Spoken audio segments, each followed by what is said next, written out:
भाई बहन लड़कन सब कोई के राम राम नमस्ते सलाम। आज हम फिर से उपस्थित बाती हंसती मस्ती समाचार ली के। आज है दिसंबर के 18 तारीख 2021। समाचार कल के समाचार हम 17 तारीख दिसंबर के समाचार ना पढ़ पाए रही क्योंकि हम लोग चल गए रही कैश पैकेट बांटे, तो उ वजह से हम लोग समाचार ना पढ़ पाए रही। तो अब आज हम लोग अब समाचार पढ़बे। समाचार पढ़े से पहले हम मांगिला उ लोगों के जेकर घरे कोई के मृत्यु भयल है शोक सहानुभूति प्रकट करे, और यही मांगिला बोले कि भगवान से प्रार्थना करो कि तू लोग के शक्ति देवे ई महान दुख सहे के खातिर। जे कोई बीमार या लाचार है ओके फनहार तबी तरसाप, और जेकर घरे कोई नौता है ब्याह शादी छठी मूरन तो लोग के बहुत से बहुत बधाई होवे। यहाँ से हम शुरू करबे समाचार। तो समाचार में सबसे पहला खबर ई है कि कल यहाँ लगभग 11 बजे न्यू आम्स्टरडम के सिपाही खबर पाइस कि एगो आनरेडिंग भयल हैगा प्रोंकवेह में। तो प्रोंकवेह में अनरेडिंग भइल है, ई सब गइल है तो हुआ पर देखे हैगा कि एगो गाड़ी जोन हैगा उ गाड़ी गोत्रों में हिल गए, प्रोंकवेह के बगले के गोत्रों में। तो जैसे पता लगल हैगा तो बोले कि श्रीमती जोन 4 गो श्रीमती रहा और एगो लड़का रहा, तो जोन श्रीमती चलावत रहा तब ई कंट्रोल लॉस हो गए स्टीर पके, तो ई पहले पाल काटिस तब पाल काट के तब ही गोत्रों चल गए हैगा। तब मनई लोगन कोशिश करिस ओके बचावे के और एकवन के निकारिस सबहन, बकी एके ना निकार पाइस। जैसे जैसे सबहन बोले सबहन मांगिस ओ तो भी सीधा करे ओहू ना कर पाइस। तब अब जब ब्रांटवेयर आयल हैगा सब कोई जब आयल हैगा तब कहूँ पर ओके निकार पाइस से सबहन। तब पता लगे हैगा कि एगो 22 साल के छौरी हैगा और वो 22 साल के छौरी जोन है ओकर मौत हो गए है, ओकर मौत हो गए। तो अब एक के ले के तो अब 85 जने के मौत हो गए हैगा ई हादसा के द्वारा। कल यहाँ हुफ्तरात के जन्मदिन रहा और अपन जन्मदिन के रोज उपाय से जेहल 12 साल के और 500,000 बूटू पाई से। हुफ्तरात कहाँ है के जाने की हुफ्तरात कहाँ है कैसे कौन ची अब मालूम ना है। अब सजा सुनाई गे बा, अब ओकर वकील बोले कि वो सब देखी कि अब कौन ची कर सके हैगा। बाकी अब हुफ्तरात के सजा सुनाई गई है, 12 साल के सजा पाइस और 500,000 बूतू पाइस है। लुशियन बे जोन है ओके पकड़ के सिपाही बन करी से एगो घर बैरिल स्त्रात में जोन घर बनता बनते हुए घर में उस हुआ पर के खिड़की उड़की सब चोरी कर ली रहा, तो पकड़ाई के बन भइल हैगा। जोन ट्रैकर हैगा उ ट्रैकर जोन आरेडिंग करे रहा जहाँ पर एक जन एक मौत भइल है। अब पता लगे कि ट्रैकर सबन ना कर करवाई रहा, उ ट्रैकर ना कर रहा। तो जब ट्रैकर ना कर है तो ट्रैकर कैसे ब्रोकिप गए। और अब्बे तलक देखिए मनई लोग अब एक सुर वीडियो धरे हैगा जहाँ पर लकड़ी अब्बे तलक ब्रोकी पर से हबरा हुए है। तो भैया एडी झरब जोन हैगा वो हैगा पहले जोन स्टार सोलिक डायरेक्टर रहा वो भी सोशल मीडिया पे आपन मुताबिक लिखे बा कुछ वो लिखिस बोले देखो बोले जब इतना बबाल हैगा ब्रोकी पे आवे तो काहे ना एगो हाफन बनाई देवे लकड़ी खात खाली, और जोन जोन मनई के लकड़ी के कारखाना है उ सबके चाहिए भरे के वो एगो उपाय है ना। बाकी अब देखो जब ट्रैकर ना कर रहा और वो ट्रैकर से हादसा भल तो बहुत बहुत कैसे बोली कि मनई लोग के एक को बुन फरान दौड़ लग है बसेफ ना हैगा।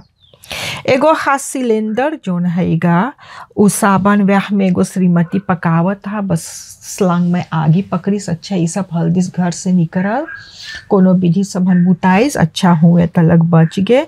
तो तू लोग बचाई के रहियो, ऐसा ही जानो बहुत महंगा है घर और बनावे बहुत मुइला खाईगा।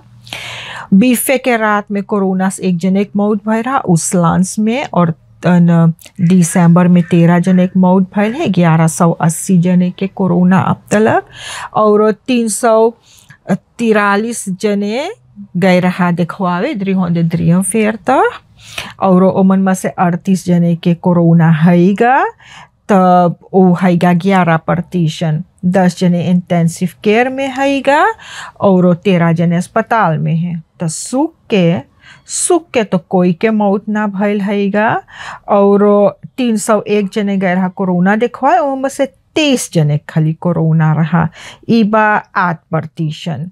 तो ये तो कमती होवत जा हैगा, और सबसे ज़्यादा पारामारिबो में हैगा, तो ये तो कमती होवत जा है। आशा है कि ऐसने दोनों कमती जाए। अब देख हॉलैंड में पता लगे कि आज से हुआ पर अबे प्रेस कॉन्फ्रेंस ही हैगा, और हुआ पर पता लगे हैगा कि वहाँ पर लॉकडाउन आएगा, क्योंकि वहाँ पर बहुत ज़्यादा होवे लगल हैगा। अब बोले जो तीसरा स्पोइटी लेवे के है, बोले 18 साल से जे हैगा वो सब जाए के तीसरा स्पोइटी ले सके हैगा। 3 जने फ्लुcht के जेहल में से सिपाही के थाना हुआ के जेहल में से भाग के हैगा, उ सब हुआ के लोहा काट के भागल है। लियांड्रो ख्रॉन, बॉबी ब्राउन एंड एंटफोर्नी मैकरॉय। अब सिपाही उस सब के खोजे हैगा, और इस सब तीनों जने चोरी करके वहाँ पर बन रहा, तो अब ये सब भाग्य हैगा। अब देखिए इस समय पे बहुत ज़्यादा जने देखिए निकर और भागे हैगा। एक जने वारंगफीसी में आर्सेनियो हा, वारंगफीसी में 65 ग्राम कोकाइन वारंगफीसी में धर के पथाए रहा, तो के 2 महीना के जेल मिलल हैगा। अब देखो वारंगफीसी उसी में एमन जसभन पथावे लगल हैगा कोकाइन, तब जरूर कुछ होई कि काहे खतिन ई सबन ऐसे करे हैगा। सिपाही लोग सबन स्टाक करे है, बोले बाती हैगा कि जोन सिपाही 7 बजे संझा 7 बजे सवेरे तलक रात भर काम करी, तब जब उ सब आई घरे तनी सूत के, तो उ सब के डायरेक्ट फिर 3 बजे चल जाए काम पे। बोले उ सब के जुड़ते चाहे जाए के मेदाहदिन्स दराई करे के, तो ई वजह से पुलिस बन बोले ओकर सिपाही उ चीज़ ना करेगा। तब बोले कि अब सिपाही लोगन स्टाक करे हैगा।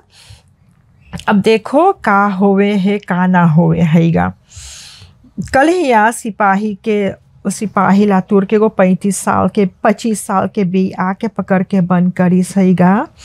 एक जने जोन कचरा उठावे है फेलोफाल्दीन्स ओके दोई दाए उ न भोके बा एगो कैंची से ओकर पीठी में, तब बोले जैसे जना है, तब बोले ये आदमी तनी मनी पगला हैगा।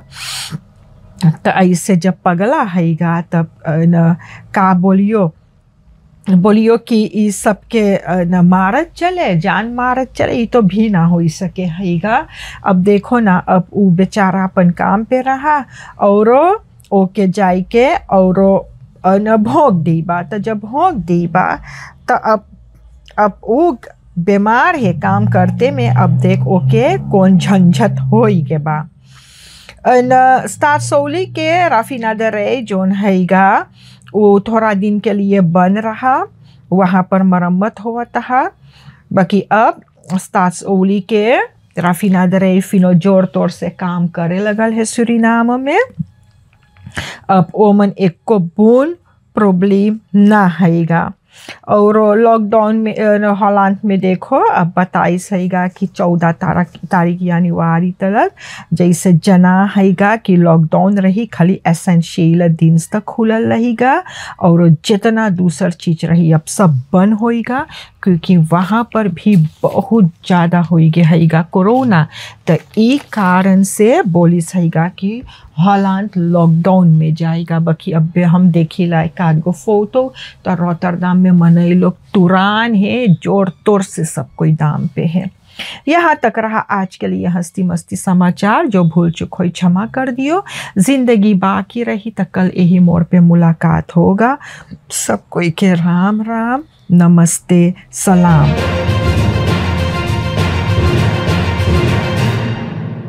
हस्ती मस्ती समाचार के स्पॉन्सर है लानबाओ शॉप गरीब। लानबाओ शॉप गरीब वो दुकान है जहाँ पर छोटा छोटा खिल्ला से बड़का बड़का कासी बेदी गद्दा बिका हैगा। हुआ पर सौदा पानी भी सस्ते दाम पे बिका है। चाहे जोन सामान के जरूरी भइल पहुँच जा लानबाओ शॉप गरीब, हुआ पर सब सामान मिले है। लानबाओ शॉप गरीब है इंदिरा गांधी वेग पौली न्यूग्राउंड के बगले में। पार्केर प्लाट्स भी है। हुआ पर एक फिलियाल है लेली दौरब जहाँ वाटर लेडिंग के पैसा भरा है ओकर बगले में। एक फिलियार है तुतलीफो कनाल में, हुआ पर भी पार्केर प्लाट्स है। एक फिलियाल है मार्टिन लूथर किंग वेग, हुआ पर सोटू पोस्ट के हबरा में हैगा। और एक फिलियाल है क्वाटा में जहाँ पर देस्कोटी कोकाव है ओकर बगले में। चाहे जोन सामान मंगे खरीदे चल जा लानबाओ शॉप गरीब में। मुर्गी तैयार है, शुरू वाला गा दो। Lust je iets lekkers? Dan moet je zijn bij Silas Roti Shop. Gevestigd op 2 locaties. Aan de Quattaweg tegenover de Tweede Rijweg, hoek Islamstraat. En aan de highway Martin Luther Kingweg, hoek Pandit Polten Tewariweg en het Mondiaal Complex. Bij ons bent u terecht voor de lekkerste roti kip, roti tops, roti roll, roti vegetarisch. U kunt kiezen uit daal, alu, paratha en sikwa roti.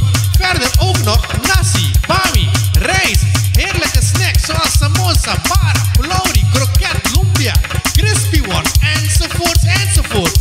En niet te vergeten lekkere rasgulla, rasmalai en fruitcocktails. Elke ochtend hebben we lekkere, warme belegde broodjes. U kunt ook bellen en bestellen. Check ons Facebook-page voor meer info en aangepaste openingstijden. Silas Roti Shop. Bij ons bent u terecht voor eten met kwaliteit en kwantiteit. Aan de Quattaweg